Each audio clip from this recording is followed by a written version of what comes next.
السلام علیکم ورحمۃ اللہ۔ سوال یہ ہے کہ کیا 27 رجب کو معراج ہوئی تھی، اور اس دن اور رات کی کیا فضیلت ہے؟ اس مسئلے میں بہت شدید اختلاف ہے کہ معراج کا واقعہ کب درپیش آیا تھا، اور اس پر علماء متفق ہے کہ اس بارے میں کوئی بھی صحیح حدیث موجود نہیں ہے جس میں یہ ذکر کیا گیا ہو کہ معراج کا واقعہ کس سال میں پیش آیا تھا، اور کس دن میں پیش آیا تھا، اور کس مہینے میں پیش آیا تھا۔ یہ تین چیزیں، ان پر علماء متفق ہے کہ اس بارے میں کوئی صحیح حدیث نہیں ہے۔ کس سال میں پیش آیا تھا، کس مہینے میں، کس رات کو اس میں، یا کس دن میں، دن کو تو نہیں، خیر رات کو ہی یہ واقعہ ہوا تھا،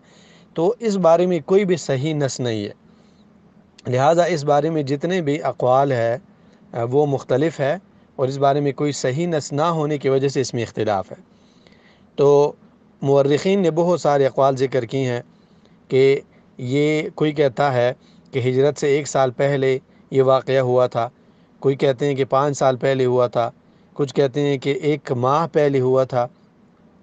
اسی طرح اختلاف ہے کہ یہ کس مہینے میں یہ واقعہ ہوا تھا، تو کچھ کا کہنا ہے کہ یہ رجب کے مہینے میں ہوا تھا، کچھ کہتے ہیں ربیع الاول کے مہینے میں، اور کچھ کہتے ہیں کہ ذی القعدہ کے مہینے میں ہوا تھا۔ تو مختصر بات یہ ہے کہ اس بارے میں کوئی بھی صحیح نص موجود نہیں ہے، لہٰذا یہ کہنا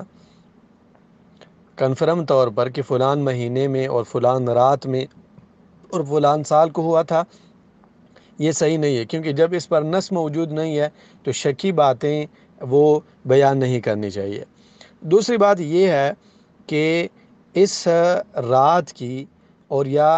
دن کی، یعنی کہ اب پہلے تو یہ اختلاف ہے کہ رجب میں یہ ہوا تھا یا نہیں ہوا تھا، اور اکثر علماء اس پر ہے کہ یہ ربیع الاول ہے، اور کچھ کہتے ہیں کہ ذی القعدہ ہے، یعنی کہ رجب میں بہت کم علماء کا قول ہے، تو بھی اس میں کوئی نص موجود نہیں ہے۔ جب نص موجود نہیں ہے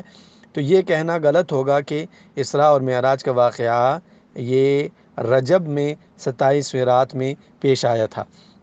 اور اس کے ساتھ ساتھ یہ بھی ہے کہ 27ویں رات کی کوئی بھی خاص فضیلت صحیح احادیث سے منقول نہیں ہے۔ اور یہ مسئلہ امام ابن تیمیہ رحمہ اللہ نے بھی ذکر کیا ہے، فرماتے ہیں کہ وَلَا يُعْرَفُ عَنْ أَحَدٍ مِّنَ الْمُسْلِمِينَ أَنَّهُ جَعَلَ لِلَيْلَةِ الْإِسْرَاءِ فَضِيلَةٌ عَلَى غَيْرِهَا لَا سِيَّمَا عَلَى لَيْلَةِ الْقَدْرِ۔ کہتے ہیں کہ مسلمانوں میں سے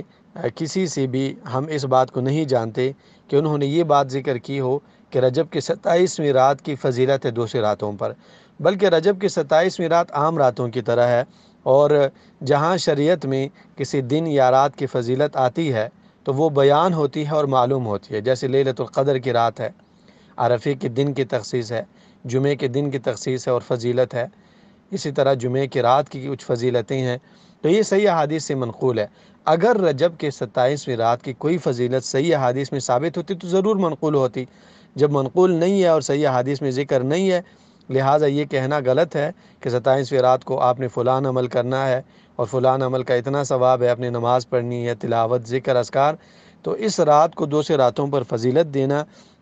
یہ شریعت کے خلاف عمل ہے۔ اسی طرح یہ مسئلہ امام ابن قیم رحمہ اللہ زاد المعاد پہلے جلد 54 میں یہ بات ذکر کی ہے، لہٰذا یہ سب سے پہلے یہ بات غلط ہے جو کہتے ہیں کہ اسراء اور معراج کا واقعہ رجب کے مہینے میں پیش آیا تھا۔ پھر رات کی تخصیص غلط ہے، کیونکہ رات کی تخصیص کسی بھی صحیح حدیث میں نہیں ہے، اور پھر اس رات کے لیے خاص عبادتیں بیان کرنا اور ان کی خاص فضیلتیں بیان کرنا یہ بھی شریعت کے خلاف ہے۔ اللہ تعالی اعلم۔